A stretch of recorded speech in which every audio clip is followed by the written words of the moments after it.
Siregar dengan NIM 1862201 397 dari Prodi S1 Akuntansi Universitas Muhammadiyah Tangerang. Nah, pada kesempatan kali ini saya akan menjelaskan mengenai pengaruh corporate social performance, business strategy, blockchain, dan corporate sustainability terhadap economic performance. Nah, kita langsung aja ke poin yang pertama, yaitu apakah yang menjadi motivasi atau isu, research gap, atau fenomena yang sedang terjadi sehingga memicu penelitian ini dilakukan. Nah, untuk motivasi atau isu yaitu dalam era perekonomian pasar seperti sekarang ini, persaingan bisnis di Indonesia telah mengalami kemajuan yang sangat pesat. Dengan bertambahnya jumlah perusahaan dalam negeri maupun perusahaan luar negeri yang membuat persaingan dalam dunia bisnis sangat ketat. Nah, untuk research gap, economic performance atau kinerja ekonomi merupakan kinerja perusahaan secara relatif dalam satu industri yang sama yang ditandai dengan return tahunan industri yang bersangkutan.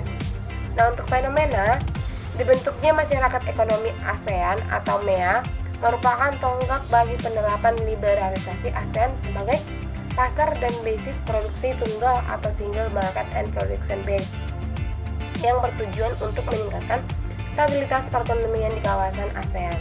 Nah, untuk kritik pada poin yang pertama ini tidak ada kritik. Untuk poin ini penulis sudah cukup menjelaskan motivasi atau isi penelitian, research gap, dan fenomena dengan baik. Nah, untuk poin yang kedua yaitu jelaskan artikel-artikel utama dalam penelitian ini. Nah, untuk yang pertama adalah kinerja ekonomi adalah suatu usaha formal yang dilaksanakan perusahaan untuk mengevaluasi efisien dan efektivitas dari aktivitas keuangan perusahaan yang telah dilaksanakan pada periode tertentu. Nah, untuk yang kedua itu corporate social performance adalah konfigurasi atau susunan strategi bisnis atas prinsip tanggung jawab sosial, proses dari respon sosial, kebijakan program, dan outcome lain yang dapat diobservasi berkaitan dengan hubungan sosial. Nah, untuk yang ketiga itu adalah corporate sustainability, yaitu mengadopsi strategi dan produksi bisnis yang memenuhi kebutuhan perusahaan dan para pemangku kepentingannya saat ini dengan tetap menjaga, mempertahankan, mengembangkan sumber daya manusia dan alam yang dibutuhkan untuk kehidupan masa depan atau International Institute of Sustainability. Nah, untuk poin ini kritiknya tidak ada karena penulis sudah cukup menjelaskan artikel-artikel yang menjadi referensi dalam penelitian ini. Nah, untuk bagian ketiga yaitu apakah yang menjadi kebaruan atau novelty dalam penelitian ini. Nah, untuk yang menjadi novelty-nya adalah adanya sebuah hubungan antara corporate social performance pada kinerja ekonomi yang apabila perusahaan telah mengungkapkan corporate social performance dalam laporan tahunan perusahaan atau media informasi yang akan diterima perusahaan, yaitu membuat citra perusahaan baik dihadapkan investor. Apabila perusahaan belum menerapkan sistem teknologi blockchain, maka akan menurunkan integritas laporan keuangan dan menurunkan kepercayaan investor untuk menanamkan modalnya di perusahaan. Untuk poin ini, untuk kritiknya peneliti sudah cukup menjelaskan secara jelas novelty penelitiannya. Nah, apa yang menjadi research question atau perumusan masalah dari penelitian ini? Untuk yang pertama itu apakah corporate social performance berpengaruh terhadap economic performance? Yang kedua, apakah business strategy berpengaruh terhadap economic performance? Yang ketiga itu apakah blockchain berpengaruh terhadap economic performance? Nah, untuk yang keempat, apakah corporate sustainability berpengaruh terhadap economic performance? Nah, untuk kritik tidak ada kritik. Peneliti sudah cukup jelas untuk menjelaskan perumusan masalah penelitian ini yang dapat membantu pembaca mengetahui perumusan masalah penelitian ini. Nah, untuk poin yang kelima itu apa tujuan penelitian ini? Nah, untuk tujuan penelitian ini yang pertama itu untuk mengetahui pengaruh corporate social performance terhadap economic performance. Nah, untuk yang kedua itu untuk mengetahui pengaruh bisnis strategi terhadap economic performance. Yang ketiga itu untuk mengetahui pengaruh blockchain terhadap economic performance. Nah, untuk yang keempat itu untuk mengetahui pengaruh corporate sustainability terhadap economic performance.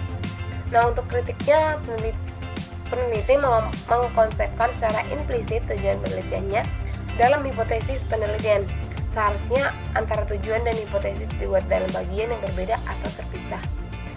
Nah, untuk poin yang selanjutnya, apakah kontribusi dari penelitian ini? Nah, dalam studi ini, peneliti fokus menjelaskan hubungan corporate social performance, business strategy, blockchain, dan corporate sustainability terhadap economic performance. Peneliti juga membandingkan hasil penelitiannya dengan peneliti sebelumnya, bahwa variabel bisnis strategi berpengaruh positif dan corporate social performance, blockchain, dan corporate sustainability tidak berpengaruh. Nah, untuk kritik pada poin ini, peneliti belum menjelaskan secara spesifik terkait kontribusi penelitian ini. Peneliti hanya menuliskan secara implisit mengenai kontribusi penelitian. Seharusnya peneliti menjelaskan lebih spesifik lagi terkait dampak yang akan terjadi akibat beberapa elemen yang menjadi pemicu pada economic performance.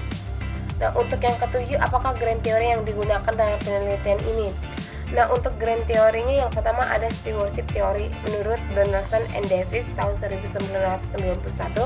Teori stewardship berdasarkan teori psikologi dan sosiologi serta berasal dari pemikiran akuntansi manajemen di mana steward termotivasi untuk berkelakuan sesuai dengan keinginan prinsipal. Kedua itu ada positive accounting theory atau teori akuntansi positif, berupaya menjelaskan sebuah proses yang dapat menggunakan kemampuan, pemahaman, pengetahuan akuntansi serta penggunaan kebijakan akuntansi yang paling sesuai untuk menghadapi kondisi tertentu di masa mendatang. Nah, untuk yang ketiga adalah stakeholder theory. Teori stakeholder merupakan teori yang menggambarkan kepada pihak mana saja perusahaan bertanggung jawab. Stakeholder merupakan individu atau kelompok yang dapat dipengaruhi atau mempengaruhi pencapaian dari tujuan perusahaan. Untuk bagian ini tidak ada kritik dalam poin ini. Peneliti sudah cukup menjelaskan grand theory yang digunakan dalam penelitian ini. Nah, untuk poin yang ke-8, jelaskan keterkaitan grand theory yang digunakan dengan penelitian yang sedang dilakukan. Yang pertama, hubungan stewardship theory dalam penelitian ini pada economic performance, yaitu manajer tidak termotivasi oleh tujuan individu melainkan suatu sasaran hasil utama mereka untuk kepentingan organisasi dan mengedepankan kepentingan organisasi lebih efektif, efisien, menempatkan kepentingan jangka panjang perusahaan di atas kepentingan pribadinya. Yang kedua itu hubungan teori akuntansi positif pada economic performance yang terletak pada sikap manajemen yang menggunakan kemampuan serta kompetensi, pemahaman, pengetahuan akuntansi serta penggunaan kebijakan akuntansi yang paling sesuai dengan menghadapi kondisi tertentu di masa yang mendatang untuk kebijakan akuntansi yang paling sesuai untuk menghadapi kondisi tertentu di masa yang akan mendatang untuk meninjau mengenai kinerja ekonomi yang akan terjadi di masa mendatang.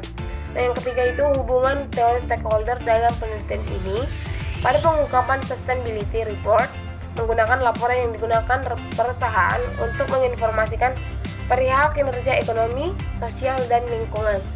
Dengan pengungkapan ini diharapkan perusahaan mampu memenuhi kebutuhan informasi keuangan dan non-keuangan perusahaan yang dibutuhkan oleh para stakeholder. Nah, untuk bagian ini kritiknya tidak ada kritik karena peneliti sudah cukup menjelaskan keterkaitan grand teori dalam penelitian ini. Nah, untuk yang ke-9, buatlah kerangka konseptual. Nah, dari sini kita bisa melihat kerangka konseptualnya tentang hubungan economic performance dengan corporate social performance, corporate sustainability, business strategy, dan blockchain. Nah, untuk kritiknya, peneliti tidak menggambarkan kerangka konseptual. Variabel dikenali secara implisit. Kerangka konseptual di atas adalah hasil penilaian dari reviewer. Nah, untuk poin yang ke-10, apakah hipotesis penelitiannya? Nah, untuk H1, corporate social performance berpengaruh terhadap economic performance. Untuk H2, business strategy berpengaruh terhadap economic performance. Untuk H3, blockchain berpengaruh terhadap economic performance. Untuk H4, corporate sustainability berpengaruh terhadap economic performance. Untuk kritik, peneliti sudah menyebutkan hipotesis penelitiannya secara eksplisit. Redaksional hipotesis H1, H2, H3, dan H4 mudah dipahami sehingga hipotesis dapat ditangkap dengan jelas. Nah, untuk poin ke-11, jelaskan metode penelitiannya yang digunakan, baik rancangan penelitian, definisi operational variable, dan pengukurannya, teknik pendetekan sampel, unit analisis jenis data yang digunakan, Uji kelayakan model dan metode analisis data. Untuk yang pertama itu rancangan penelitian. Penelitian ini menggunakan pendekatan kuantitatif. Definisi operasional variabel dan pengukurannya. Yang pertama itu adalah variabel dependen, yaitu economic performance dipresentasikan dengan ukuran market base. Yang kedua itu adalah variabel independen. Yang pertama ada corporate social performance, yaitu X1. Yang kedua business strategi, yaitu X2, diukur dengan menggunakan 6 proxy dari penelitian Bentley tahun 2017. Yang ketiga ada blockchain, yaitu X3, diukur dengan menggunakan scoring mengacu pada item yang terdapat pada indeks blockchain. Yang keempat ada corporate sustainability atau X4, diukur dari pengungkapan dimensi ekonomi, dimensi lingkungan, dan dimensi sosial. Untuk kritik, peneliti menggambarkan pendekatan penelitian yang digunakannya secara implisit, sedangkan operasional variabel dan pengukurannya telah dijelaskan secara eksplisit dan detail. Nah, untuk teknik penerakan sampel. Teknik penerakan sampel yang digunakan adalah teknik purposive sampling. Dari hasil pemilihan sampel dengan menggunakan purposive sampling, terpilih 17 perusahaan manufaktur yang memenuhi kriteria dari total populasi sebanyak 85 perusahaan yang terdaftar di Bursa Efek Indonesia periode 2014 sampai dengan 2018. Untuk kritik, peneliti sudah menjelaskan teknik penerakan sampel secara eksplisit. Nah, untuk rancangan penelitian ini, untuk selanjutnya unit analisis data yang digunakan menggunakan regresi data panel. Alat analisis yang digunakan adalah aplikasi EVIS versi 9.0. Kritik, peneliti sudah menjelaskan unit analisis secara eksplisit. Nah, untuk jenis data.